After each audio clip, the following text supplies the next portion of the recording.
Blessings, everyone, for coming to today for Connecting the Dots Conscious Community. Today, we're going to talk about self-help and meditation and creating your own meditation. Um, that says a lot. You know, once you understand how to meditate, you can start creating meditation for whatever you want to bring to you, or whatever you need, whatever mindset you want. So first, I want to say a couple of things so we can get on one accord and going into meditation and speaking about spirit energy. You know, we have to come to an agreement that uh, it's about our perception, and everyone have a different path, and that path is always different from someone else's path. And the whole teaching is that for us to go inside and see what's in there and what you can work with. And when it's done right and with a lot of good intention, you get a lot of payoff. You know, it's not so much that you get a payoff that you, that you can share with to the world right away. It's you get a payoff within yourself, a kind of content or some kind of content and satisfaction of yourself that you may accomplish that little step, whatever you set out to do. So I just want to talk about perspectives and cosmologies and worldviews, you know, and I'm basing all this out of I'm serious. This I'm reading this book right now. The name of it is Spirituality Before Religion. Spirituality is unseen science. Science is seeing spirituality. This is a book by Professor Kaba Hayawata Kwame. He's a Panther Prince. Here's the cover again. And basically, you know, I'm kind of like two chapters in it, and Ray, I can't see you. There's a self-healing meditation creating big thing on the screen, but I can't see you. You can't see me? Well, I see Salvador, Delicia, Javila. Oh, that's because I'm sharing my screen. Oh. I'm sharing my screen. If I stop sharing, can you see me now? Yeah. All right. I don't want to see that big thing. I want to see you. Okay. Well, yeah. That's yeah. Okay. There we go. Instead of having it, let's stop. What was that? It's all about perspective and worldviews. And in this book that I'm reading, in the first two, in the prefix and the introduction, what he said, he explaining my meditation, you know, in a different way. But I can relate to what he's saying because when I meditate, you know, I see things, I go places, I feel things, and chills and things happen, and I look at it, see, and try to observe what it is, and I consider it healing energy, my healing energy, my presence of who I am blessing me, you know, because I'm in my heart, you know, I may be doing some affirmations or something, and with my intentions, you know, intention is everything, point blank. Off the bat. Intention is everything, and how much intention that you put into meditation is what you're going to get out. Also, you can add ritual to your meditation and it'll even amplify it up. Matter of fact, add some elements, fire, water, air to your meditation. Because everything is connected. We're going to go to a presentation about that. Everything is connected. So I just want to say this. So in this book, Dr. Kwame, he was quoting Dr. Carruthers, who Dr. Carruthers was quoting Dr. Sheikh Anta Diop. So it was a lot of people who came before them speaking about this information that were very solid, they pumped them up because they didn't done their research. This is why I'm gonna speak about them, because the books I've read, some of their books, and it educated. So this is a fairly new book as well. So anyway, there's a couple of things in there and mindsets in the preface and in the introduction that's, it's good to throw in about meditation because it may give you that mindset of where it's at. So let me go back. We're gonna go back. So we can go to the PowerPoint where we at, and I'm gonna go in. Okay. So self-healing and meditation, creating your own meditation, connecting the dots conscious community with Ray Lewis. Okay, here we go. First thing first. This is something that I got out of the book I was in, quoted by Sheikh Anta Diop. Okay, I'm gonna read it to you. I'm gonna read it kind of slow because there's a lot of wording in it. Dr. Sheikh Anta Diop. I consider culture as a rampart which protects a people, a collectivity. Culture must, above all, play a protective role. It must ensure the cohesion of the group. Following this line of thinking, the vital function of a body of African human science is to develop this sense of collectivity, collective belonging, collective belonging through a reinforcement of culture. This can be done by developing the linguistic factor,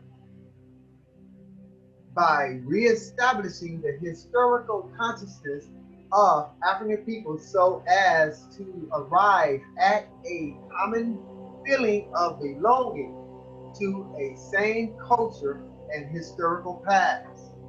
We got to all come together on something.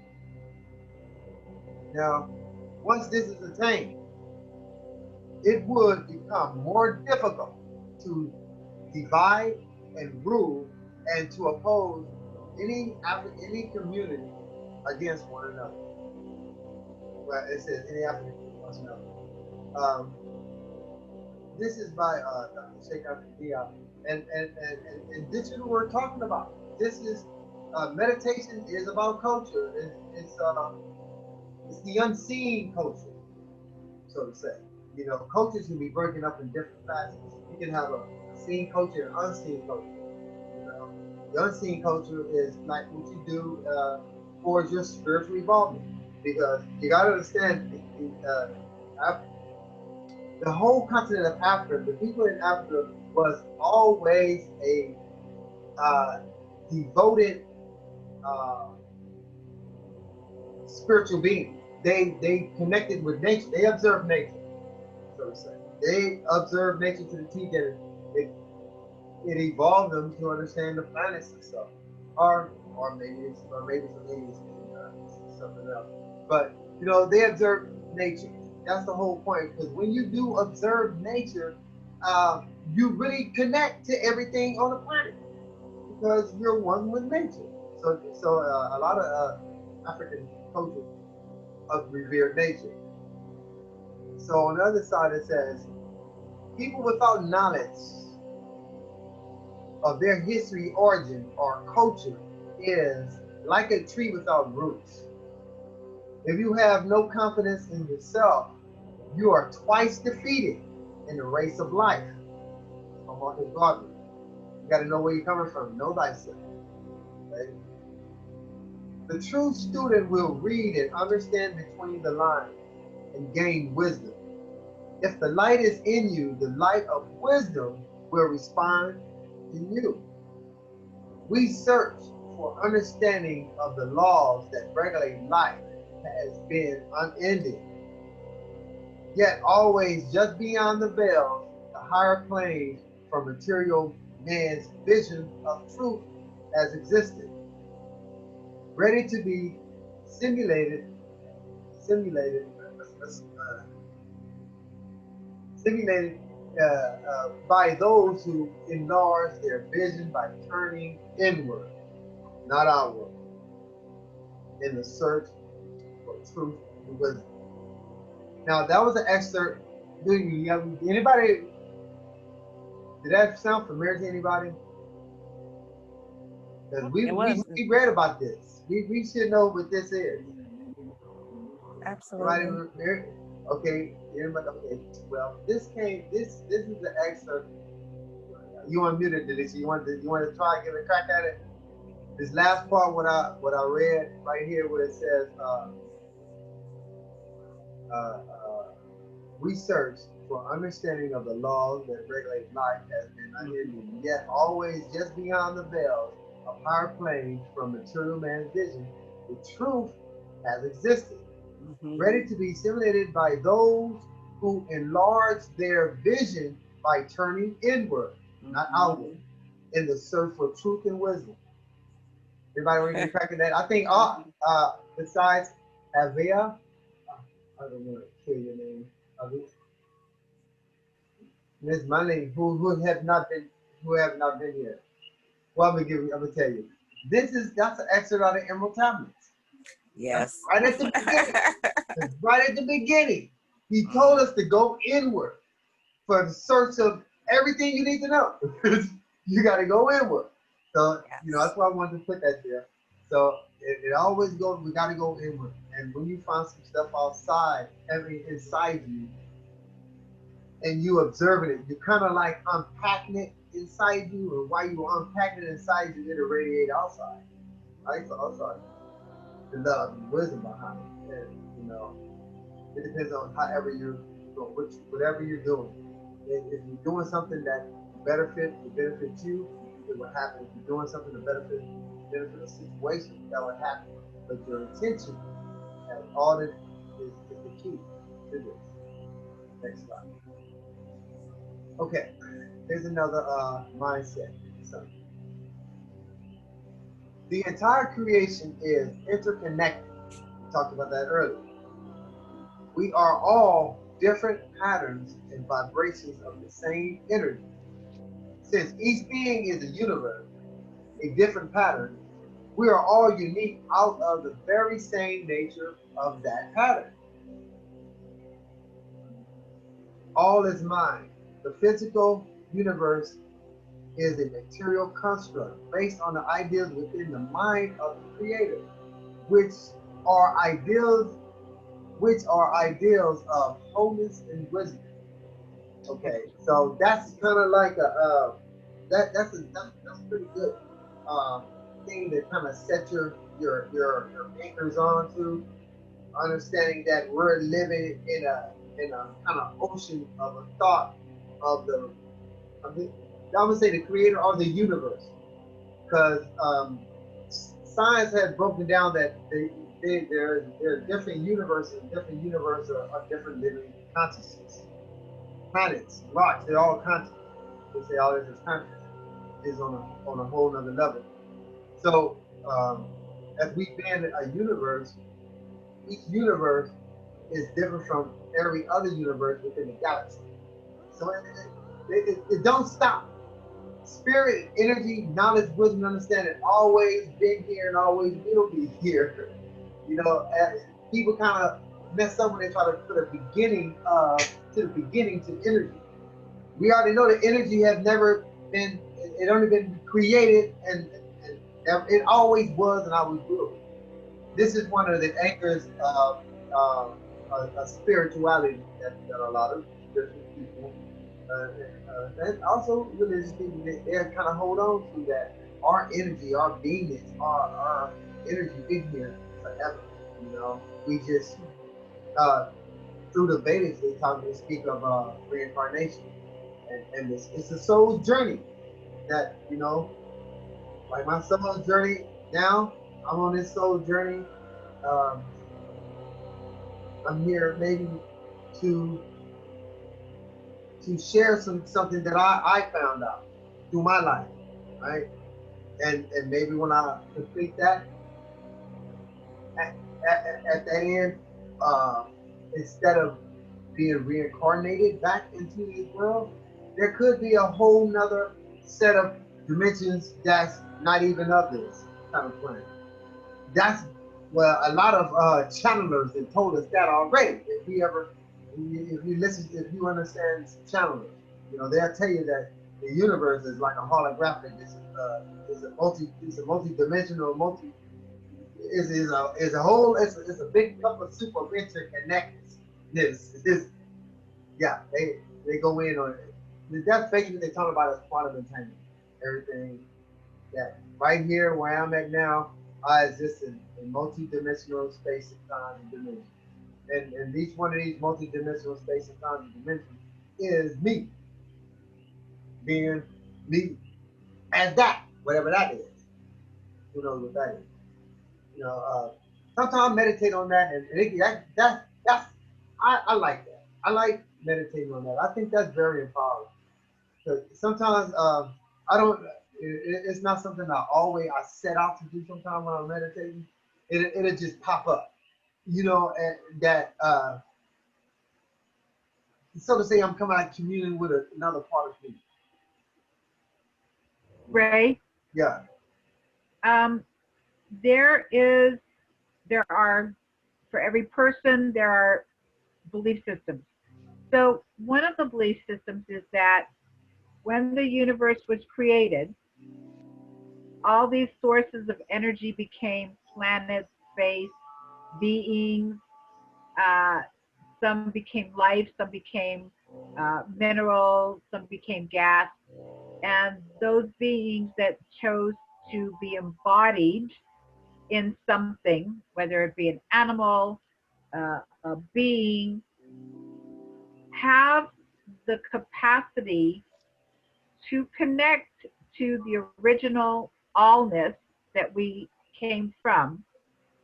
And from my point of view, there are those whose path is similar in this reality as the one that I have chosen on a daily basis.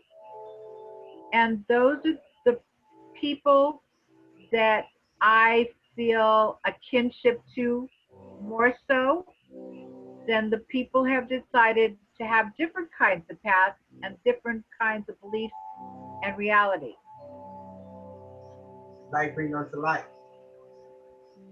Like, yes. And and I I choose to assist, support, share with, interact with, exchange information as as a student teacher, as a teacher student. Right. That's what. Yes. Above all, that's what we are. Because we're gonna always teach, and we're gonna always be learning. So each time you speak, I learn. Each time you speak, you learn. Yeah. And next Because time you speak, I I learn. like that.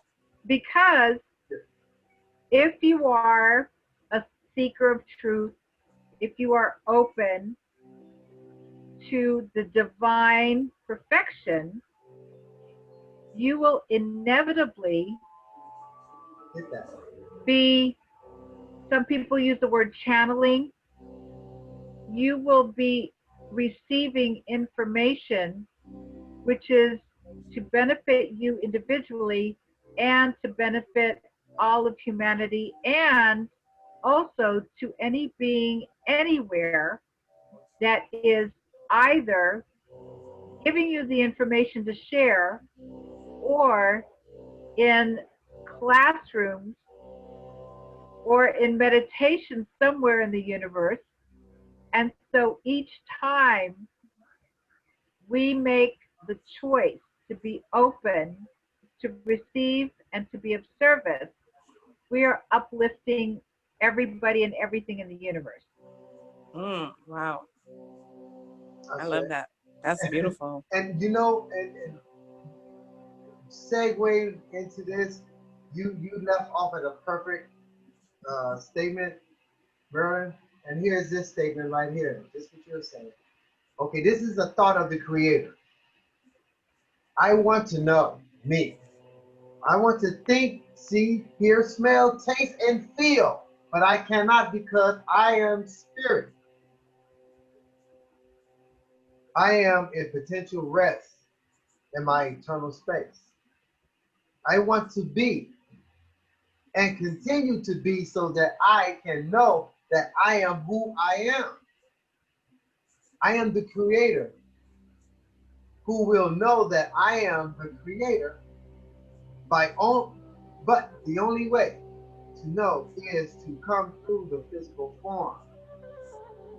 The creator decided to create creation in his her image that he could live to achieve his her desire.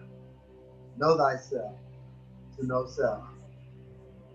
Wow. Now that statement there kind of like sums everything up. Is all about experience. Uh, where you want to put your experience at, where you directing your energy. You know, because a lot of people say that the thing that you think about the most is your God. And, you know, well, I don't like to say it like that. I like to say that the thing that you think about, that's what's going to bring it to you. You I know, didn't understand what you said, Ray. I heard some people say that this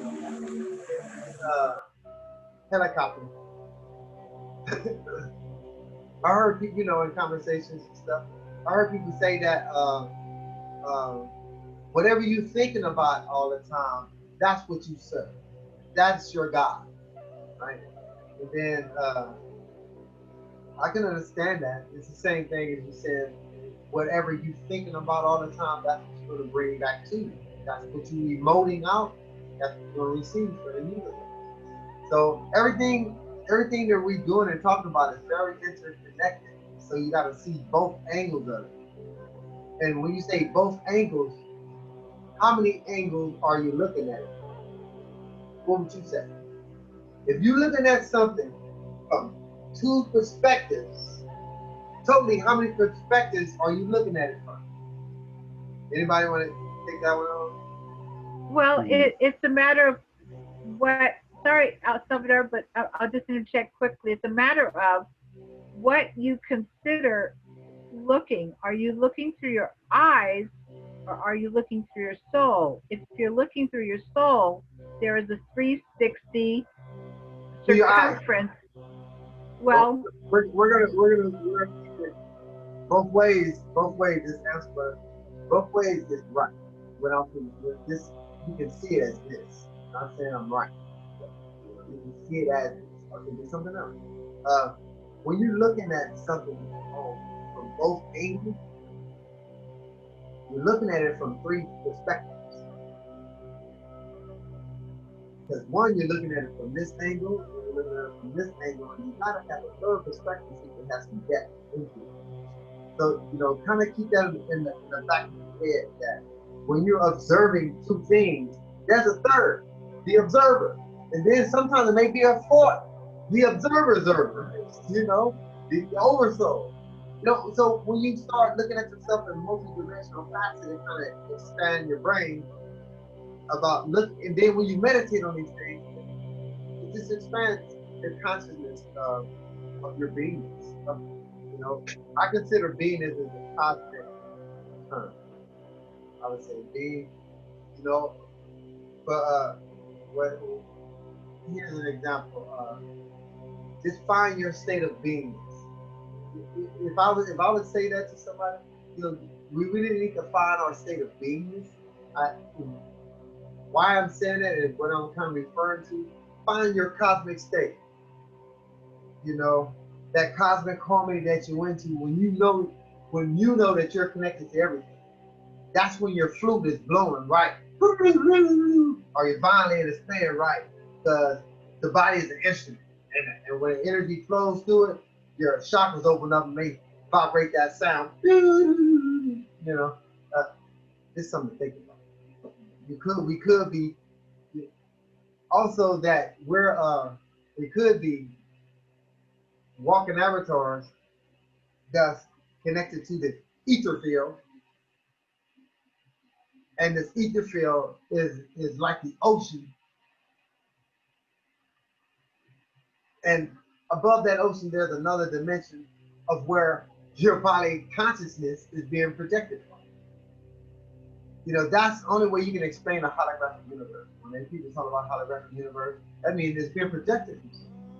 And they ran tests that they ran some couple of tests that people could they know if the next picture is gonna be bad or good because their heart rate or something goes up, that it's gonna be bad, and they know it. And then that it led scientists start thinking that how do they know before it even flashes? Then they understand that, you know, that it's being projected, that our consciousness is being projected. Our consciousness knows everything, right? And then when we lock in on something, it locks in on that particular thing. So that's, you know, thinking like that, that's when you collapse a particle into matter. That you collapse a particle wave into matter, it changes form. It's like this when you collapse in this technique, if you to collapse a wave into a particle, you will use your intention. You will focus on it. You will focus on that thing or a thing. And that particle could be a thing that you focus on, or it could be an emotion, a feeling that you want. That can spark that. You know? But with your intention, because all is mental. You know, in the universe, and what you emote out, it gives it back. I can say that because, you know, just lately I've been kind of after my trip that I had, I went to the mountains, Big Bear, and hands raised up. Okay, before I get into that, who got their hand raised up? Alicia, go ahead. Well, I was going to say, I just kind of want to go back to about, you mentioned about, you know, just the avatar and then just the different perspectives that we have, the things that are in my mind, in our mind, you know, basically we're emoting that out. And I just want to say that this journey to me it's really like a kaleidoscope. Yeah. And why I say that, go ahead. Now yeah, I'm listening. Go ahead. Continue. Okay, it's like a kaleidoscope because it's in actuality we know in part and we see in part, because as we gain more wisdom, knowledge, and understanding, now my perception can change from that which was narrow and fixed based on something that I was ingrained in me at a young age perhaps, or through someone who I esteemed higher than myself that knew more. And as we continue to grow, I feel like it morphs into something higher, lower, or perhaps maybe it stays stagnant. So I just want to say that perception is really like a kaleidoscope. And because everything is mental, I feel like the mindset that we carry, good, bad, or indifferent, right or wrong, you know, that really determines how far out we can actually see what that thing really is. And lastly, I just want to say, like, in terms of just I want to say the archetype or ideal of the avatar, the avatars that we are, if you will. My question, or I want to say my statement is, I now want to contemplate on the type of avatar I want to be. Or, okay, so that's where I wanted to go with this, because in that, I feel like that's going to determine the types of experiences one will have, not only in this lifetime, but I want to say throughout all eternity. That's it. That's beautifully said, and you know, it's like creating that universe. It's creating that universe, what you said. And what I was talking about avatars is that you know it's just like the movie. It's just like the movie. Look at it like that. These folks is downloading this dude consciousness into this body. It's a possibility it could be happening to us right now. You know? Well, you know, I agree with that. And I think also too, as I was saying, I know I said this when I was talking about, you know, self-care, to be self-aware, you know, I think that we so much humanize the expression of what we are as humans, and we don't really see how divine we really are. Yes, it comes in moments, it's high and it goes low, but I think for just going forward and just being at this place of awareness, and I want to say the opening is to really embrace life in such a divine way, to leave that whole concept of, yes, I'm just human. Right, you're human and you're God at the same time.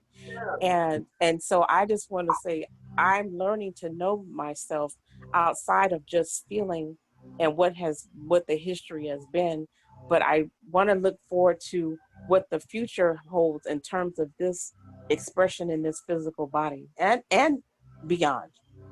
Mm, mm, mm. Hey, know thyself, to know self. Well,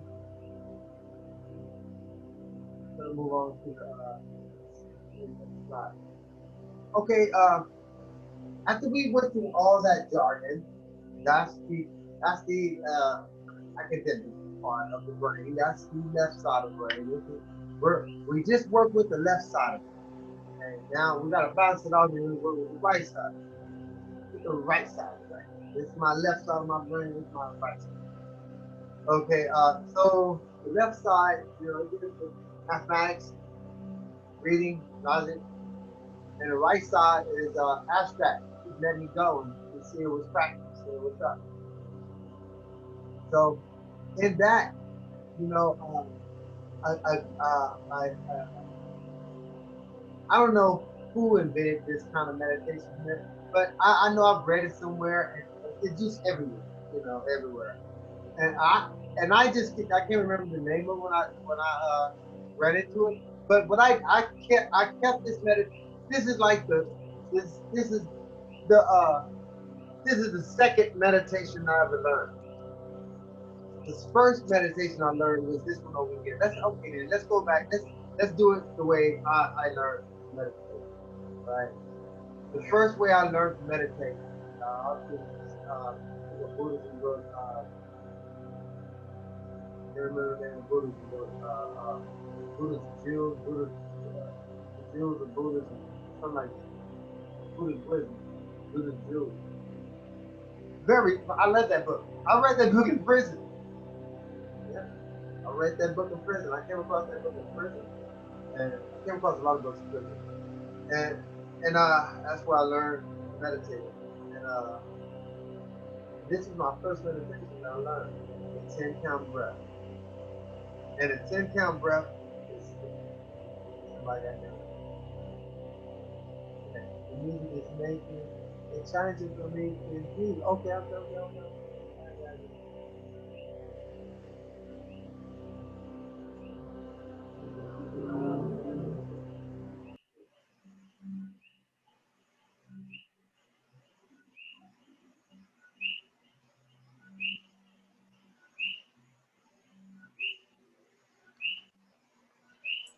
That sounds so beautiful.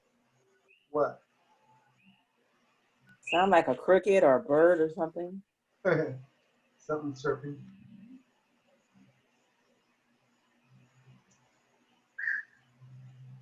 It might be me. It might be the jungle. Hey, I love it. how's that? Is it still loud?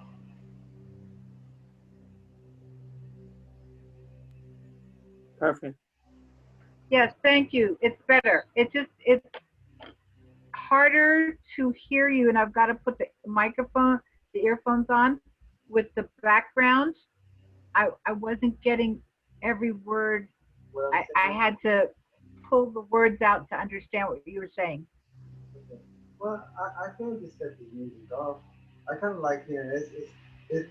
It's calming. It's cool. Yeah, I'm gonna cut it off. I don't know if it would be helpful to just turn it down. I turned it down. Oh. Should I turn it down more? No. I meant from where it was to whatever you can do it now. I don't hear it now at all. But before I really was having a hard time listening, hearing each word you said. Okay. Am I better now? Can you hear me? Okay. Yes, thank you. Thank you very much.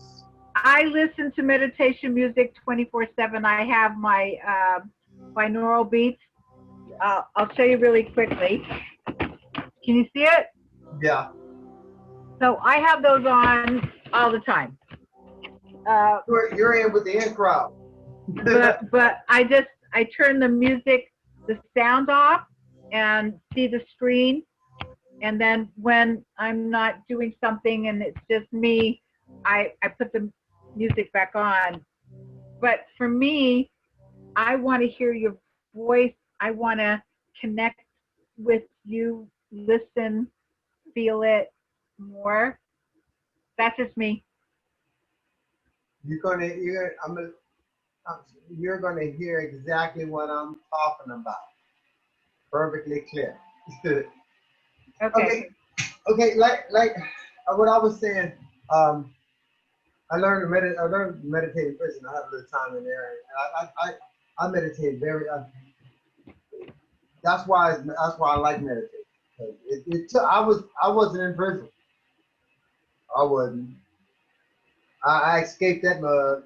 Uh, when I learned to meditate, I escaped prison.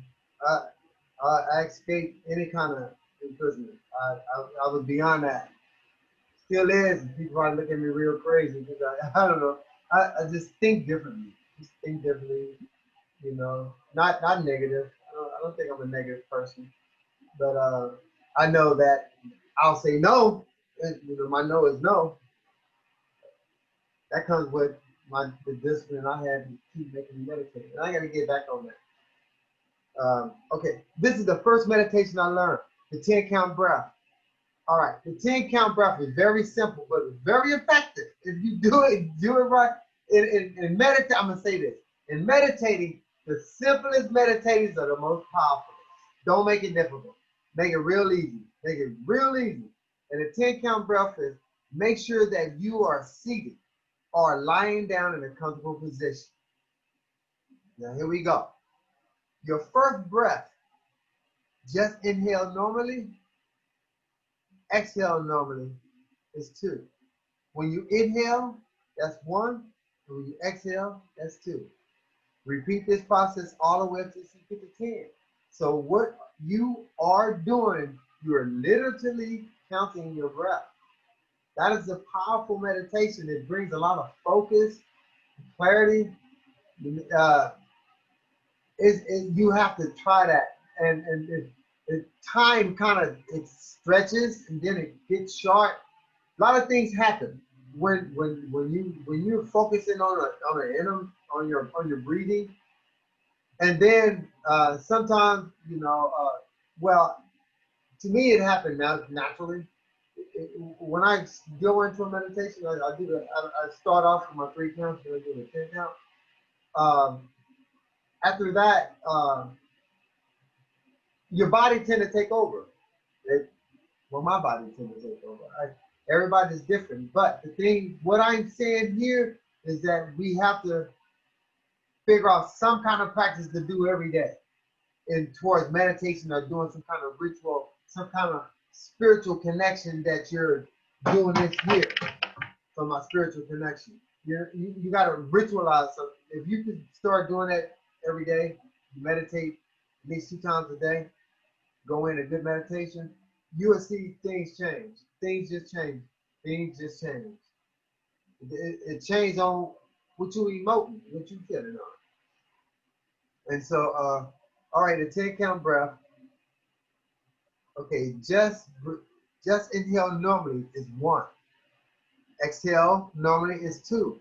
Repeat this process all the way up to 10. You would do sets of 10. You would do 3 sets of 10. You would do 3 sets of 10. So what you're doing, you're breathing in 1, breathing out 2, breathing in 3, all the way up to 10, and then you start over. All the way up to 10, and then you start over. And when you get to your 3rd round of doing that, just relax and open your eyes. Your energy will change. It should change. It should change. I ain't gonna guarantee you that. I guarantee you that. I'm gonna guarantee that. I'm gonna guarantee that. That I can guarantee.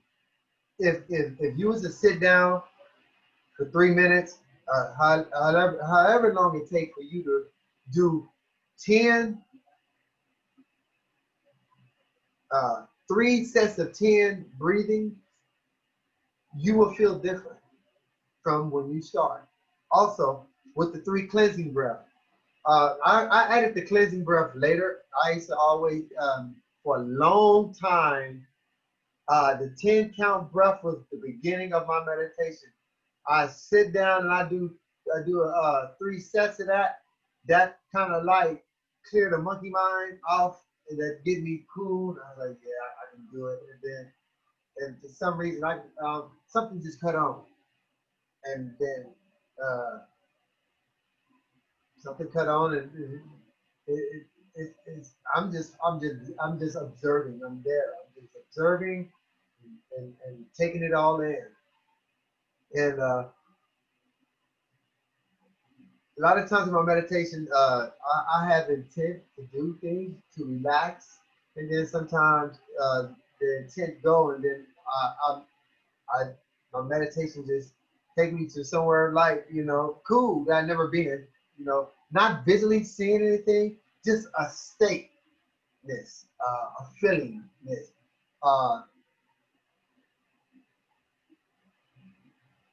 Best I can explain it, it'd be like an eternal stillness, and your breathing gets real shallow. That's the next thing I was going to talk about when I talk about the 10 count breath. This is one of the first things that I learned when I started meditating, when I started doing the 10 count breath, is that after I do my 3 10 count breath, my 3 sets, then I always relax, and I started noticing, when I relax and just just relax and breathe normal, my breathing will get real shallow, and that stillness will happen. And I think it's just a connection. Maybe that cosmic horn, my cosmic flute is blowing then. Because this is space of peace, serenity, But then talking about all these different states of consciousness, we're constantly on attack, though. We're very much always on attack. Why? Because some people don't know what they do, and some people do know what they do. And some people see things that someone is doing and don't like it because they see some good in it, but they don't want to do the stuff themselves. And so the only way they can reach, they lash at the other person.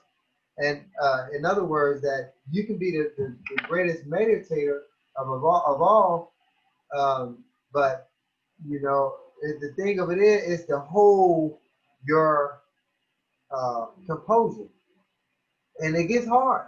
I'm gonna say it gets hard for me, because sometimes we're all on a learning curve. We're all in this together, and we're constantly learning together.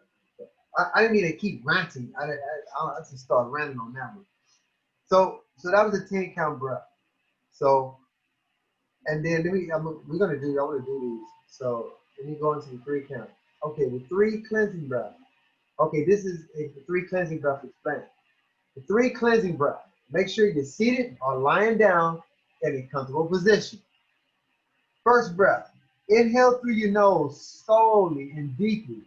As you inhale this breath, envision white light coming through your nostrils and charging your entire body with white light. Hold this breath for a couple of seconds.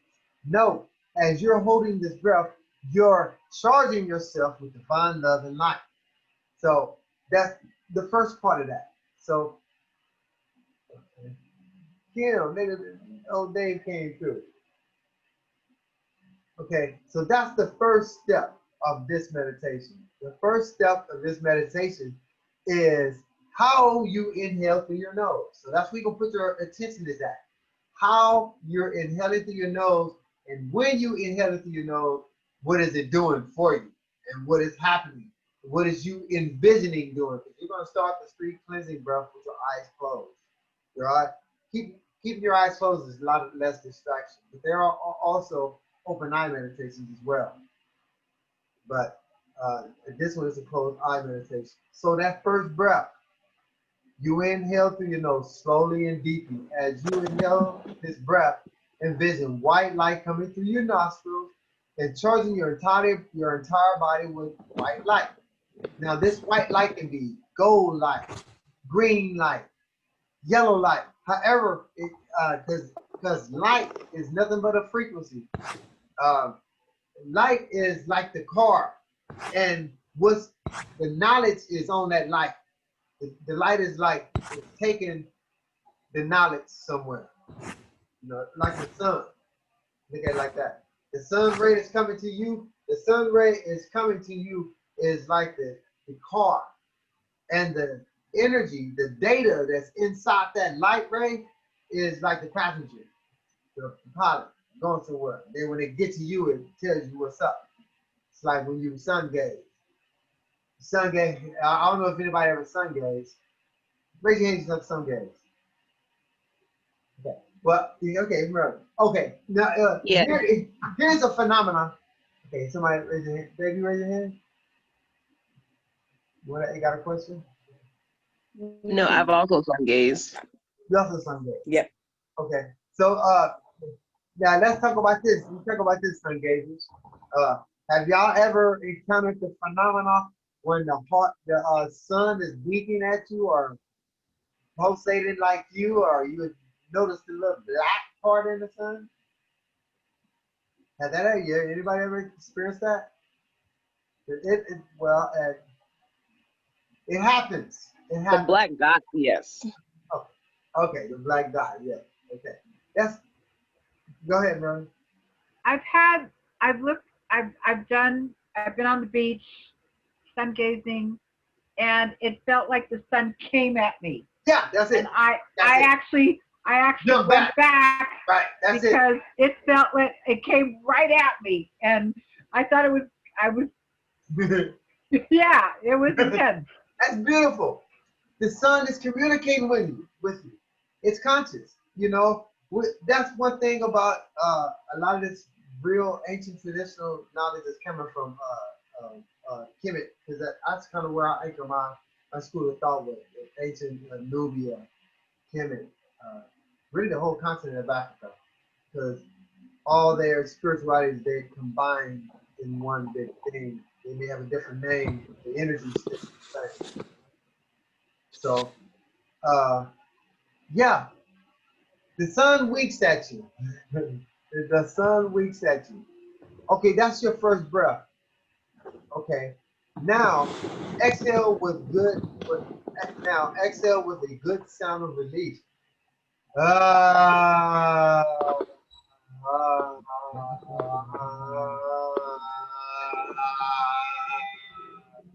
Me, I have fun with it. And you shouldn't hear. I know I'm everything. They go again with that crazy shit. Because I do. I feel it. I be feeling it. Like sometimes when I'm chanting, I do get loud. And then when I'm playing with my bowls, I get the woo. I be in it. And I know that they go again with that crazy junk. But me, when I exhale, I try to exhale all the air out of me. Exhale all the air that's inside my body out. And by doing that, it releases a lot of negative and calcified low energy in your body. You know, just by you, if you put in your mind, here you go, you can program yourself. Put in your mind when you do this meditation that when you inhaling, you're charging your body with divine love and light. And when you exhaling, you're exhaling all the pain, torture, and negative stuff out your body. And let it go. And it's kind of cool when you start doing these things and you make a joke out of it, make it fun. It's better because see when you're doing meditation and you're smiling that is a whole lot of enhancement, because you got to have that joy, that high energy. See, because thing about meditation, here's a secret. Not a meditation. A lot of people ain't gonna tell you this, but I'm gonna let you know. Meditation was used to, meditation was given to us to evolve ourselves, our spiritual, mental self, spiritual, physical. It was for us to evolve. But the thing with meditation, though, that they don't say, that they want you to meditate, is that when you meditate, you're trying to change the mind with the mind. Think about that. Okay. Oh, I tell you what. I got this hen house over here, and I'm gonna go get a fox to watch it. All right. So that's what I'm saying. That it's kind of difficult. It's like Einstein said. In order to get out of a situation, you gotta think higher than the way you got in that situation. You gotta change the way you think. And so it's just that. When you switch over to another way, it kind of just everything that I'm speaking about experiencing, and then it's kind of hard for me to translate the word of what I'm emoting or what I'm putting into words.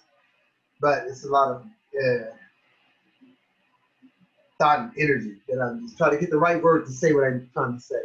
But the thing of it is that in meditation, what we're actually doing is trying to change the mind with the mind, and it's kind of hard to do.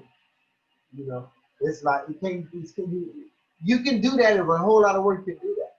But the thing of it is, if you want to get your meditation real good, dandy, and powerful, you gotta get some energy running through your body. You gotta pump up your frequency, your energy.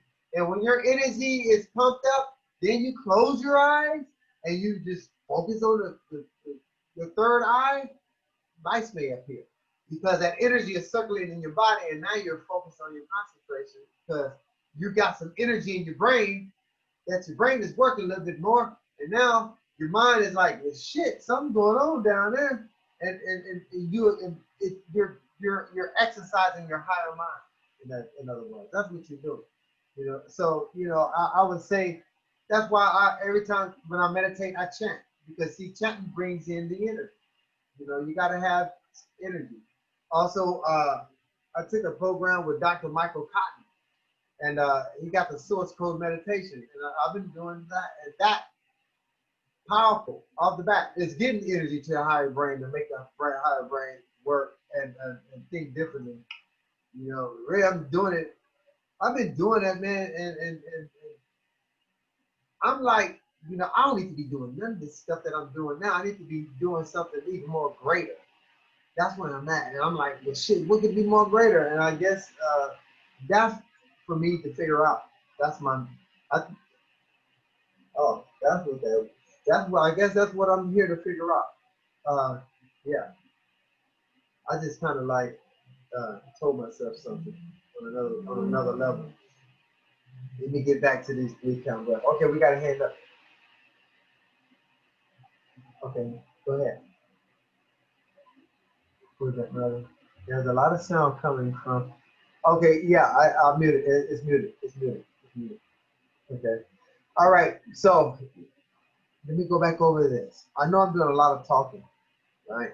But a lot of the talking I'm doing, I'm kind of like going over and over the thing, just try to get it into you. So whatever you may decide to do this, you got a good memory of what I was saying, and to do it, and get some effect off of it. Okay, the first breath, inhale through your nose, slowly and deeply.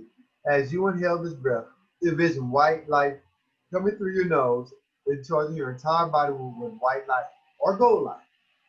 Hold this breath for a couple of seconds. As you hold this breath, you're charging yourself with divine love and light. Know that. When you breathe in that divine love and light, hold it and treat the body tingle or whatever. You know, induce that. See, when if you hold that kind of concept in your head, you will induce that. And then it'll do it. Oh shit, I did that. Yeah, I did that. You say something like that. Because I found myself tripping that, damn, I did that. Yeah, you did that. But it's magical. Now, exhale with a good sound of release. Ah. As you exhale the sound, know that you're releasing all tension and trauma throughout your body. As you get to your third exhale, you will exhale through your mouth. A bubble of white light. This point on, continue breathing through your nose. That will surround you. Oh, that's a hell of a typo, y'all. That will surround you. This will allow you to become more relaxed in your body, and you will also feel a release of tension. Repeat this process 3 times. Okay, let me paraphrase that last part there. Okay, when you're doing your 3 count breath, you breathe it in 1, and you 2. You breathe it in 2, 2. You breathe it in 3. And when you exhale, okay, hold on. And when you exhale out, that third time, this is what I'm saying. When you exhale out that third time, envision in your mind's eye that you're going, and that sound that you're saying is putting out waves, circle waves around you, and circle waves turn into a big bubble of a gold bubble around you. This is how you charging yourself and giving a protective field around your auric field by constantly doing it. When you say, now that bubble is up. And when you got that bubble up, that's when you start breathing through your nose normal. Don't try to breathe any kind of way. Just, if you got to inhale, and then catch your breath, but then you want to breathe through your nose. That's the point I'm trying to make. The 3 cleansing breaths, you in through your nose, out through your mouth. Then the last one, you out through your mouth. When you out through your mouth, you outing a gold bubble around you. See like circles coming out your mouth, get bigger and bigger, and then as big as they get, it turns into a circle around you. And that circle around you is your love and your energy that's protecting you from outside negative energy. That's gonna bump into that, and you're gonna feel that. That's how you're gonna tell what's going on around you by that auric field. If you breathe this auric field into existence, it will be there. It is there. It is there. Because all is mental. It is there. So just a tip right here. Scientists have said this: the body total voltage from 7 trillion volts down to a more accurate value of 3.5 trillion volts. Okay, so they're saying the amount of voltage in your body is 3.5 trillion volts. The calculation is based on the following: the average membrane potential of a cell is 70 millivolts, or 0.7 volts. This is the electrical charge difference between inside the cell, separate by the cell membrane. From this charge just outside of the cell membrane, there are 50 trillion cells times 7.7 trillion, 0.07 volts equals 3.5 trillion volts. Bruce Lipton.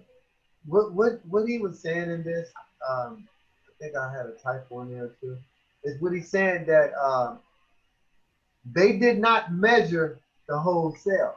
That's really what's tripped out about it. That's the hoopla, is that they did not measure the whole cell. They only measured the outside of the membrane of the cell. And that voltage that it charged was 7 point with 0.7 trillion millivolts. Millivolts. Okay, that's only on the outside of the cell.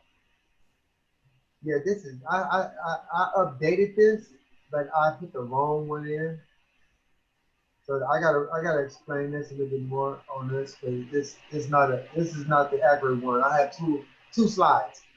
This is not the accurate one, but because I rewritten all that. Because when I start reading, I say, wait a minute, this is not the right one.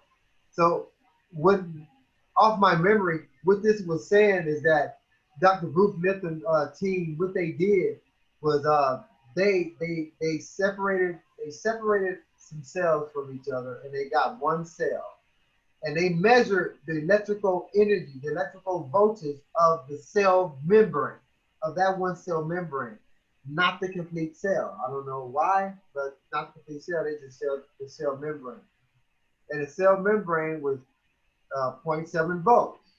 Okay, but that's only one cell. That's only one cell.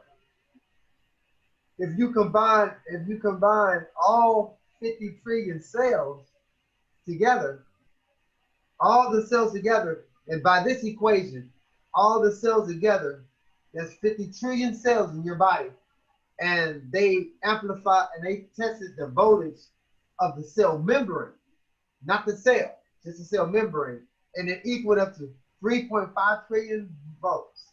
That is a lot of voltage. That is a lot of energy. This is how in quantum physics how particle wave get collapsed into how wave particles collapse into particles, matter. That's what it is, because our intention does all this. Okay. Let me see. All right. Before we go any further, because I got one more slide right here that's going to be talking that Dr.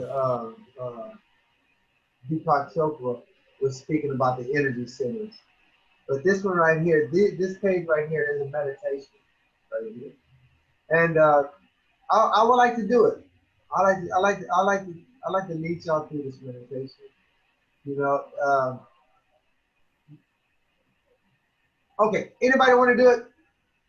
Yeah. I definitely want to do it. I'm waiting for my breaths and I'm waiting for the meditation. Okay. All right. Yes, it's good. I wouldn't mind doing it right now. Yeah. Let's do a little reset. Okay. First, what we're gonna do? We're gonna do the 3 cleansing breaths. We're gonna do the 3 cleansing breaths. So it would be cool if you go ahead and mute yourself, because I want everyone to hear themselves. When you do that, I want you to listen to that. You got to listen to that, because this is you. This is you. But don't too much listen to me. Just go by the distance. As I inhale, you inhale, like that. But when you exhale, I want you to listen to the sound that you're making. Okay. So we're gonna do the 3 cleansing breaths.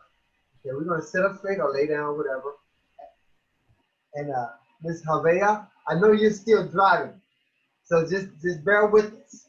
Okay. I actually just checked into my hotel, so I'm ready to roll with you. Let's roll, then. Let's roll, sis. Let's roll. Okay. So either you're laying down or you're sitting down. Okay. And these 2 meditations is basically an awareness meditation, a focus meditation. That's what these 2 meditations are good for: awareness and focus and relaxation. Okay. So I'm sitting up. You can be laying down, and normally when I'm sitting up, I normally have my hands up, like up.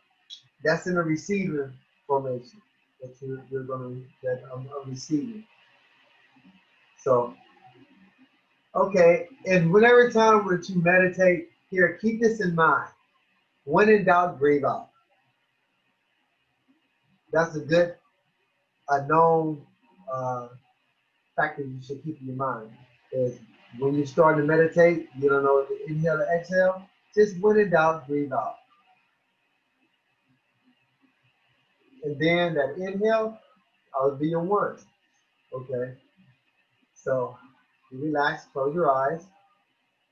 When in doubt, breathe out. Now inhale through your nose, slowly and deeply. Divine love and light.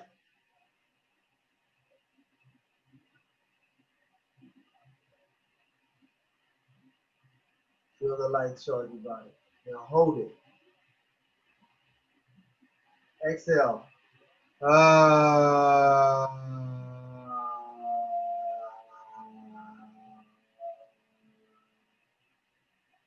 Hold that breath. Inhale slowly and deeply.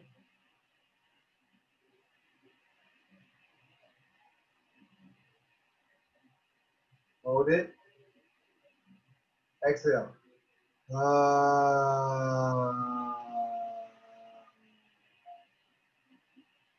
Hold it. Inhale.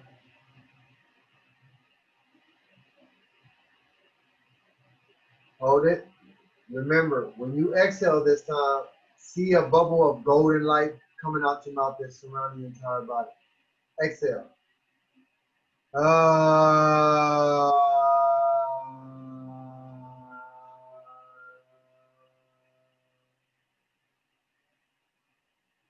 Inhale through your nose. Exhale through your nose. Inhale through your nose.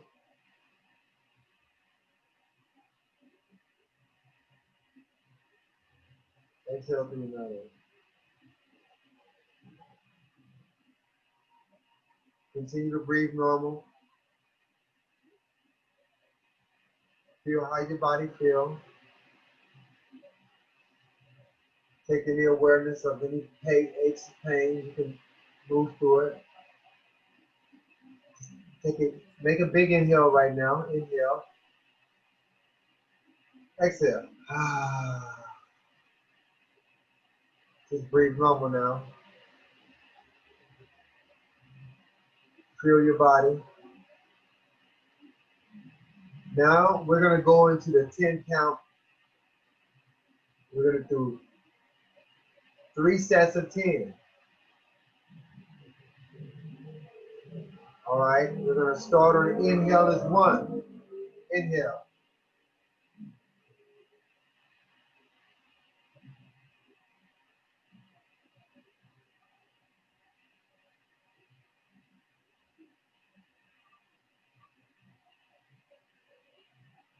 Six.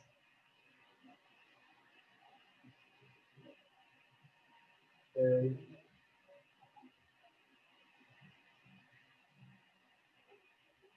10. On the exhale, you can say what number you at. Inhale. 2.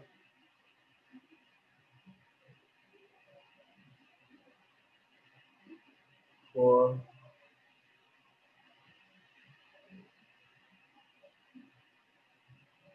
6.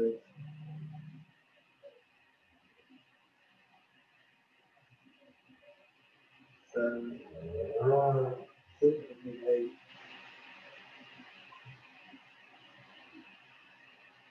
10.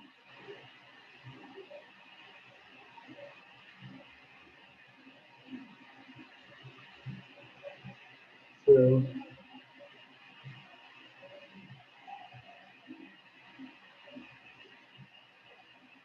3. 4. 6.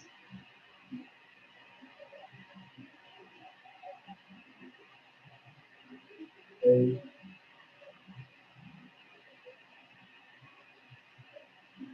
10. That's 3 sets, 10. Inhale, exhale. Keep your eyes closed. See how you See what your body feels.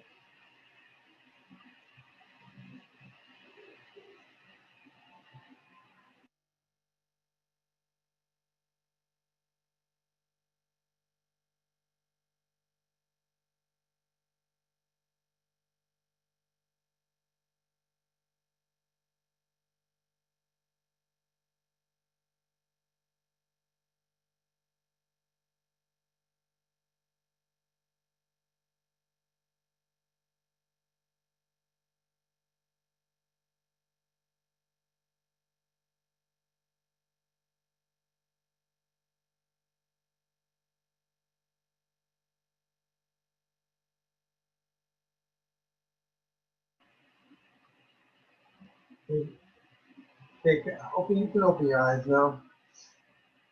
Now, I'm up for any comments, concern, or experiences anyone went through. Uh, did you get to a point where you feel real good, or did you get to a point where you start breathing real? You start breathing real shallow. You know, because a lot when you start doing the 10 count breath, the breathing shallow. That's I like to say that's a part of you just being really truly relaxed, and your body just breathing on its own. And there are certain there I can't do this. I'm just I can't do this.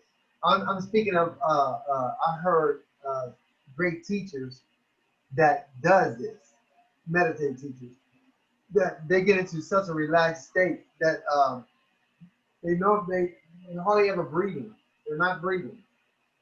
But you know, their breathing is so slow you don't even see them breathing. But they're alive. They're conscious. You know, that kind of happens when like when you that happens to you when you sleep. You don't notice that because you sleep. But you know, and through REM sleep, sometimes your breathing gets very shallow, and then sometimes you get deep. You breathe in a certain different way. There's a lot of things to be looked at that I think we should, as a group of people, we should talk about and look into and try to see what's what about it. You know, because basically I feel that now that all this information is out here on the internet, that's everything you need to know because they have to disclose this information. There's a lot of files that's open now. Yeah, I don't know if people want to, if people are into conspiracy theories, but conspiracies are very real. There are all kind of UFO shit on the planet that the government don't want you to know. UFO shit that crash landed here. People been communicating with UFOs for years. You know, ancient Kemet was it was founded off Laura Tuhuni. The Immortalist says that. You know, but we coming up. The Mayans, they got a carving of the dude that's on this spaceship and fire blew him out. They said, "Oh, it's a dragon." And, you know, people they don't. Yeah, I like to be scientific. I want to be fascinated about it. I want to wake up to tomorrow. It be uh, people walking outside and take off flying to where they gotta go. I'm just saying, you never know. It could happen like that. It could happen like that. So, anybody got any comments on the meditation like to share? Oh, Keisha, you're late on the meditation, but we got another one for you. Don't worry, we got another meditation for you. Okay. Okay. Good. So no comments. I just. Go ahead, Keisha.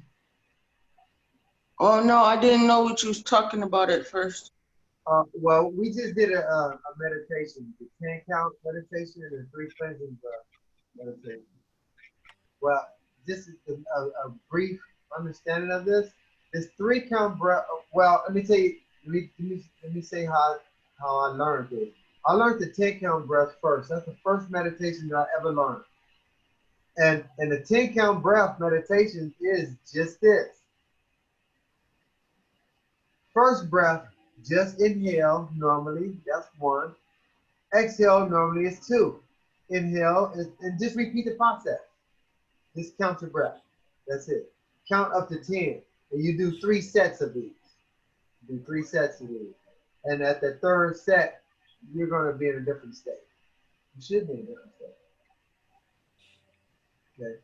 So after that meditation, I want to talk about the energy power centers. Define. Deepak Chopra, his center kind of sums it up pretty good, and I like it, and I'm gonna roll with it. So let's speak about the energy centers. These swirling wheels of energy correspond to massive nerve centers in our body. Each of these 7 main chakras contain bundles of nerve and major organs, as well as our psychological, emotional, and spiritual state of being. Since everything is moving, it's essential that our 7 main chakras stay open, aligned, and fluid. If there is blockage, energies cannot flow. It's like a river. Think of something as simple as your bathtub drain. If you allow too much air to go into the drain, the bathtub will back up with water, stagnate, and eventually bacteria and mold will grow. So is too with your body and the chakras. A bathtub is simple. It's physical. So the fix is easy. Chakras are a little bit different. Keeping the chakras open is a bit more of the challenge.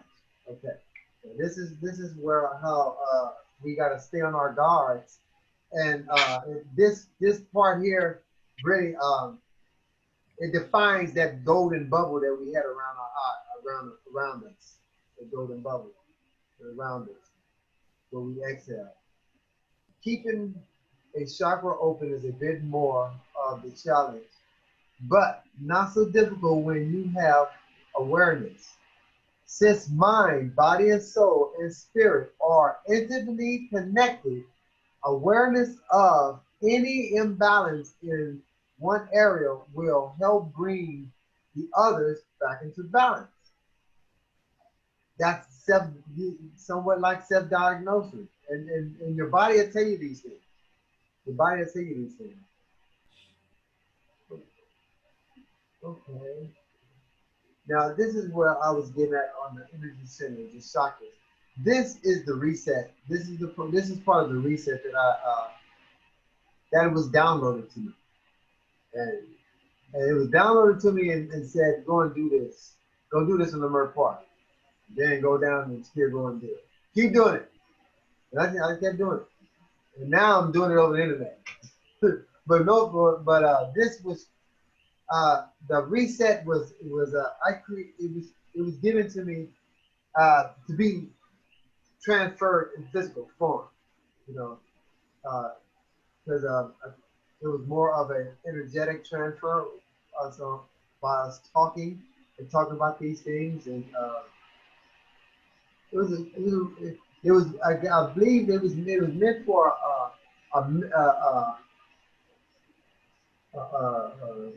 intimate understanding of the chakras, because it happens very good in groups of people, and it happens very well with just 1 or 2 people. Either way, it works real good, but their intention got to be in it, you know, really, you know, and it is so great that we are done this several times at park, and people was watching. They say it was watching. They said, I felt something. I felt something over here. I felt the energy. You know, and they can say that they're not one of these. They don't know about energy or nothing like that. But they say that I felt something. You know, I felt something. You know, and then most of the people who I administered the reset to, I feel that something clicked in them. Something changed. They had an experience that it was theirs, and a lot of them came out crying. they had a pain or whatever, it's gone and things like that. You know, it's just amazing what we can do with our own intention. All you just need is a little guide. That's it. And put your own intention to it and do it with your heart intent, and you'll be surprised what happens. So these right here are the seven chakras, and I know pretty sure that everybody heard of the chakras right now. Now the thing of that you probably haven't heard about your chakras is that maybe you have heard that each chakra there's a sacred word that you can say to charge it. You can charge it with a sacred word. Okay, your root chakra. Your root chakra is grounding. It's your primordial self.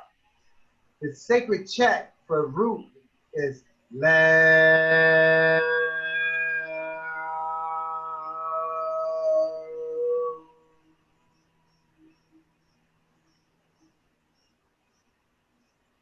And when you chant these chants, they're chanted.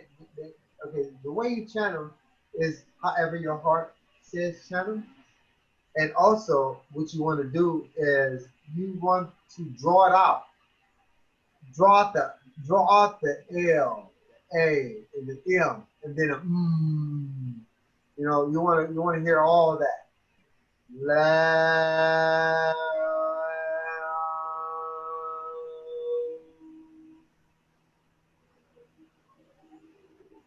You want your gums to tickle because of the vibration. You start laughing. That's see. If you look at this as a joke and being funny, you get to laughing and shit. You'll find you change it. You're healing your DNA. You're healing cells in your body because joy heals. Joy heals and relaxation heals too. So your root chakra is all about grounding in your primordial self. This is the first essence of who you are. This is the basic needs such as food, water, shelter. Always feel safety. A good healthy chakra, you want to be safe. You know if you're in an environment that you don't feel completely safe, it's messing with your base chakra. Messing with your base chakra. You want to feel safe and secure wherever you go on this planet. That's one thing, but sometimes we can't feel safe and secure where we go. So by us knowing if we're not feeling too safe, get the hell out that area. Get out of there. You know, leave. I don't mean to curse, but I'm just saying it's like that though. You know, sometimes you are in a spot and you got to be there. And if you got to be there, make note of that unsafety and reinforce it with I am secure, I am safe, I am calm, I am cool, I am fearless. You know, with affirmations. If you do a combination of chanting and affirmations, you'll be surprised how you can make yourself change and feel. Okay, that's your root chakra. Your sacral chakra. This is your self-creation. This is one of the, some say they see the soul got two different places, but this is one of the seats of your soul because it comes in on your emotions. This is your emotions. This is your navel cord, your kidney, your blood sugar. You know, a good second chakra, you must feel joyful. You know, and ambitious and love of self. You remember earlier I was saying when you're doing these meditations, you get the joyful, get the smile, and that energy comes. This is your second chakra. You want to be joyful. This is a good, healthy second chakra. You have healthy relationships. You can create purification. You envision, and how you can focus on that. You can envision an orange glowing flame in your belly button. This is when you can do a three-part meditation.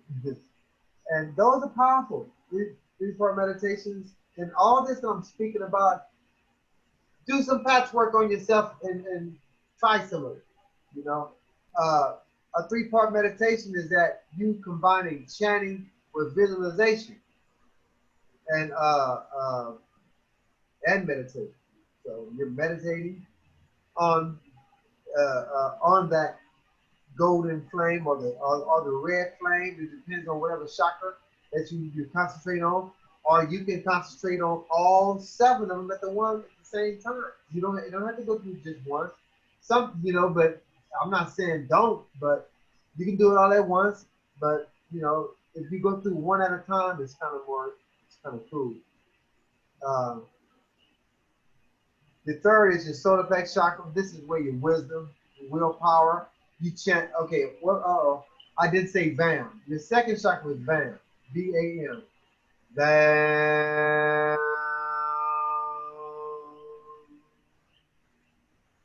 And you can find these chants on the internet.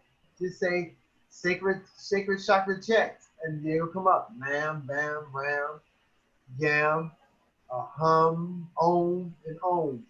See, on all these chakras, you can say the last 2 is om. Om was the first. Om supposedly was the first sound ever created, and it's supposed to be the last sound in destruction. Om supposed to be the great creation, the great destruction. So when the first word was sounded, it was Om, creation started. And also in that same text, this is text coming from the Vedas. They say Om is the destruction of everything. And I know it sounds like the universe.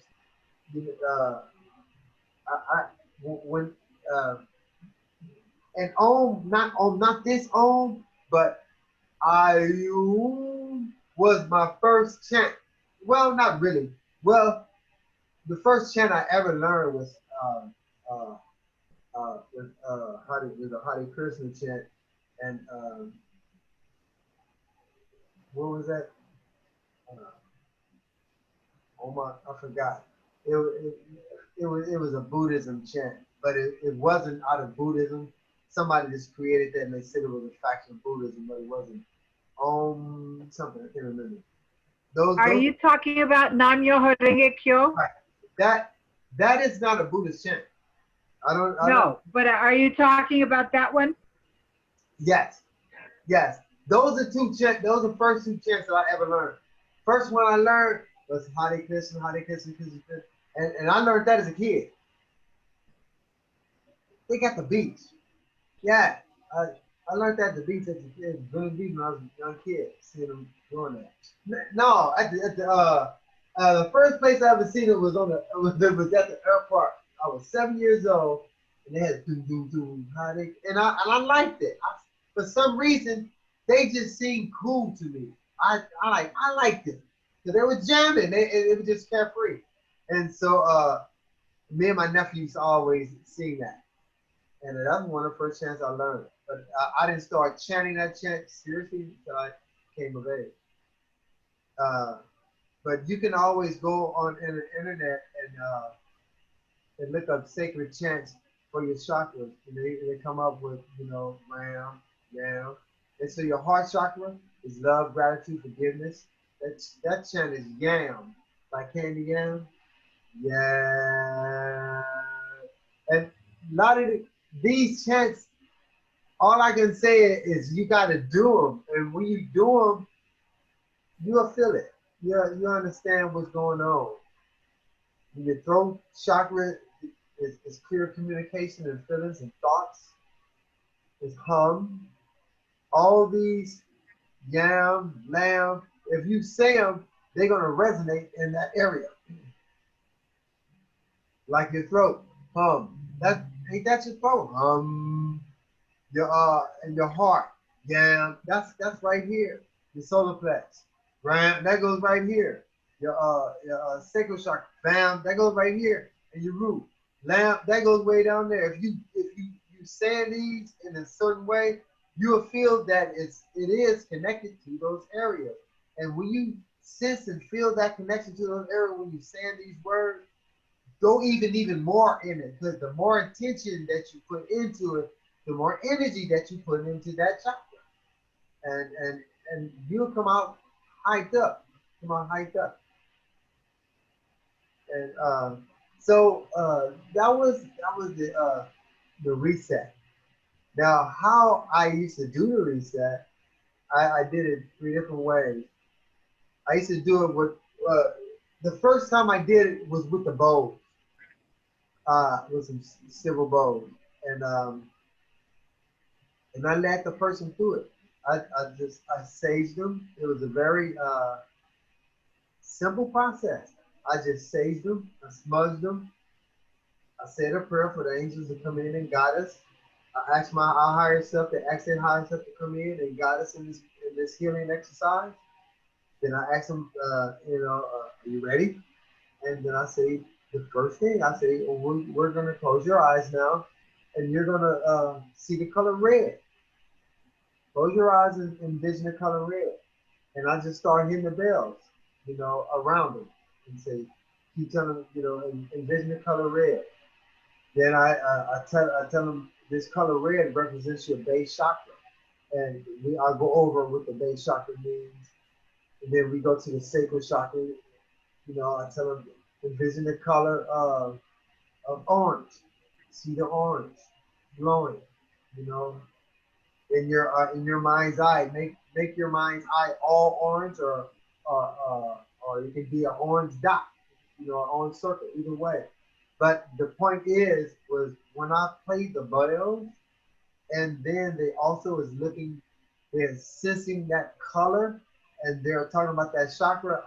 For some reason, they kind of turbocharge them, and they go there. They went there. Everyone, and they always went every time. They go right there. And the heart, I did a special. They should do a special meditation in the heart that I asked them that this is a part where all time and space all exist at one, and I want you to go back to a child, and I let them know that if the first child popped up is sad, caress that child, and then make that child happy. Tell that child whatever, this is a conversation between them and that inner child. I'm just guiding them through there.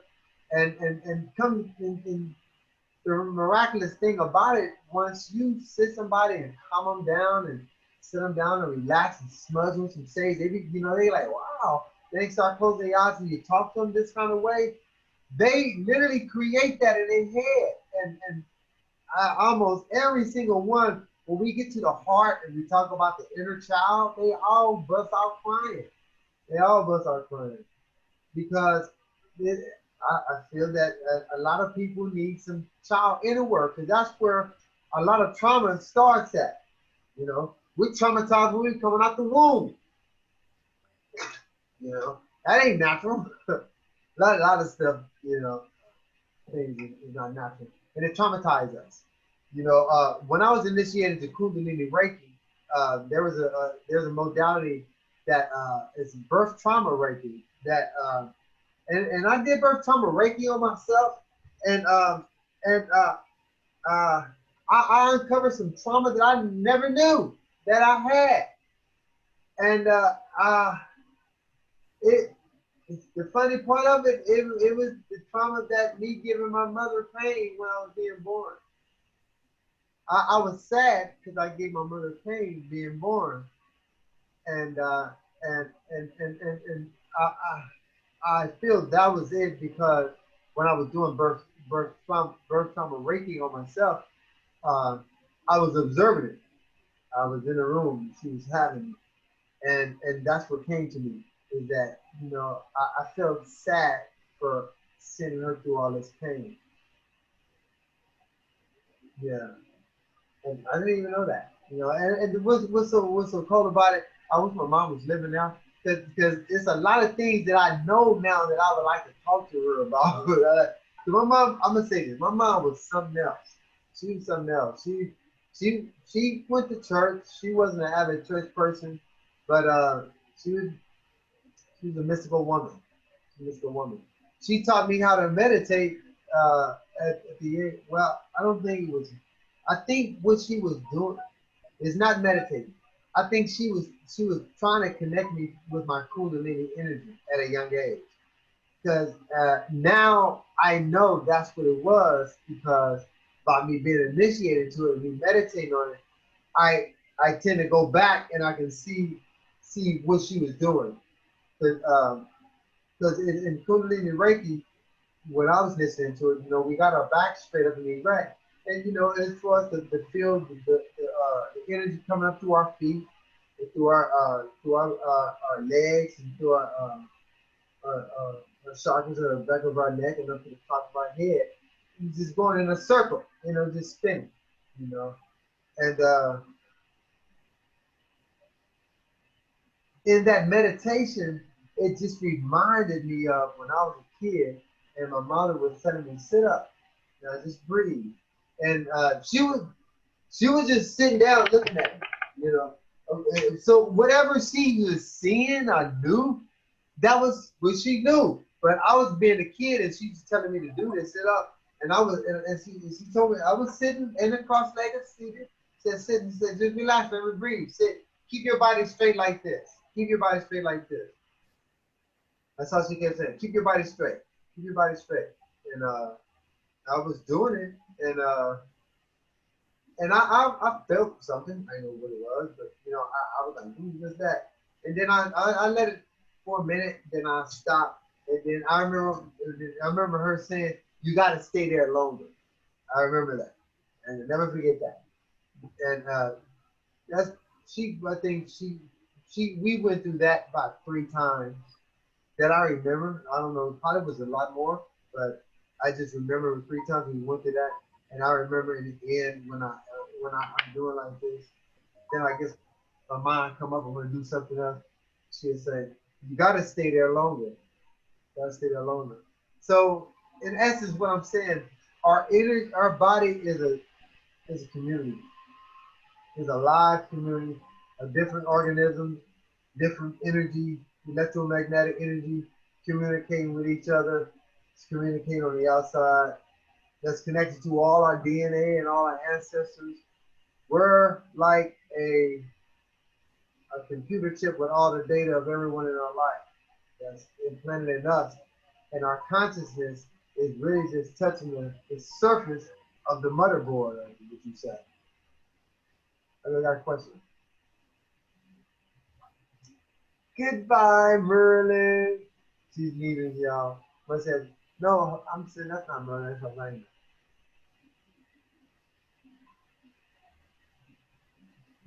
Okay. Goodbye. I will be leaving in a little bit. Oh. There was something I wanted to add. Well, this is for Delicia. Let's see if I can do this right.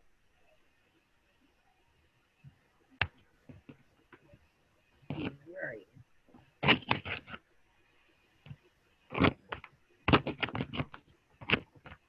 Yeah, you know what that is? Can you? I know exactly what that is. Yeah. She was talking about the Kaleidoscope. yeah. There it is. Right there. That right there, that's kind of like your energy. You're in the center, and that the movement is the energy going in and out of you. Yeah, this is one of the things I use to get my brain into a different place. And I also wanted to say that Denisha, you're on pause. Everybody's got their sounds. I've been doing healing sounds for decades, and I found in the beginning when I was trying to meditate, my brain, I have attention deficit. It's an idea of reality because I am super sensitive to my surroundings at a 360. That's why when we were talking before, I said, what vision are you speaking of? Because I don't just see with my eyes, I see with my entire body, every aspect of me, and I feel my surroundings. So my vision isn't limited to my eyesight. There are those who don't have eyesight, and science has determined that the other senses of the body are more acute. So in my meditation in the beginning, I was using sounds that I got from other teachers that would help me to focus. And then eventually I was able to do just the breath. One of the tools I use, which has helped me, and when I give classes, I actually give people earplugs. There's a very different sound you get when you can actually hear yourself, and you can be aware of your heartbeat. At some point, you can even hear your blood flow. Wow. And it's a matter of training and time and or intention. Do you want to hear your blood flow?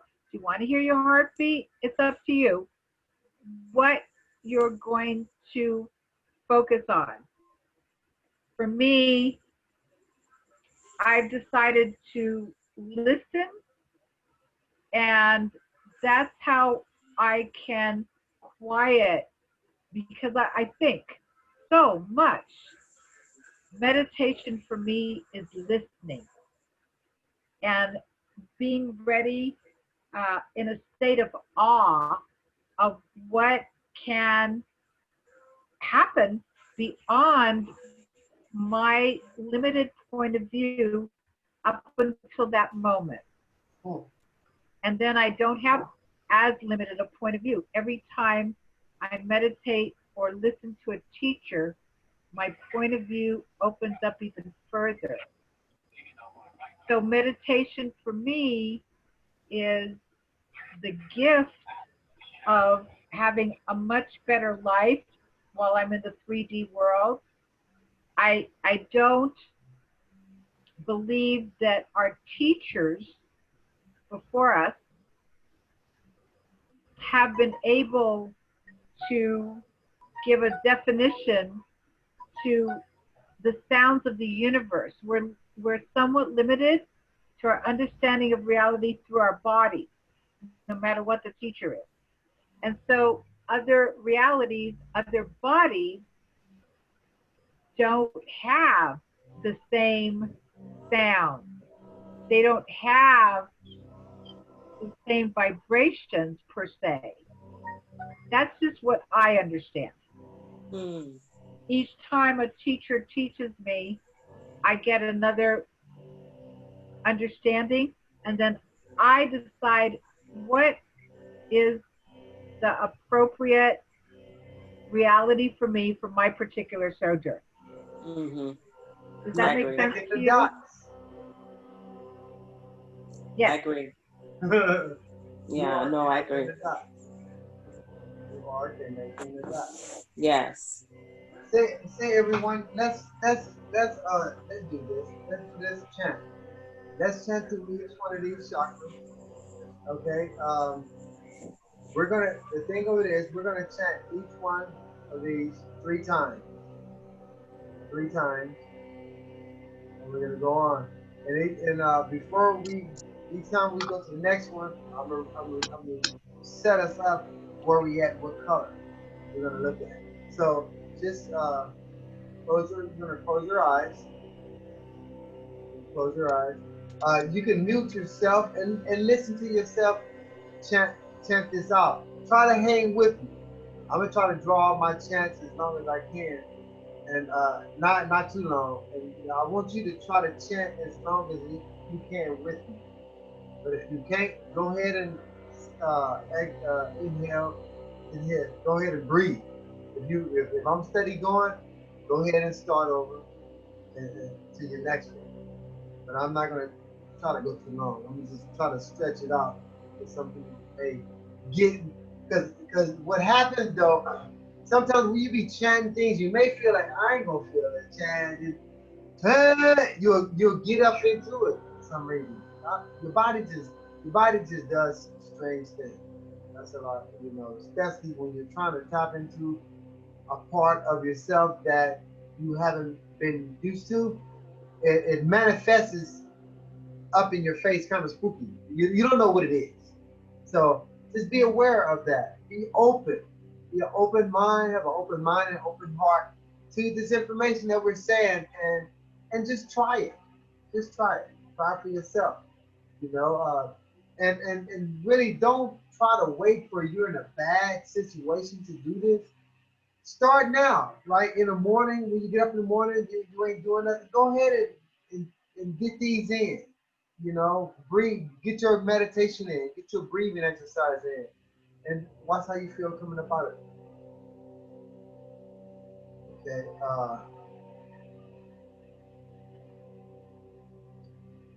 I'm gonna pause this and end this recording.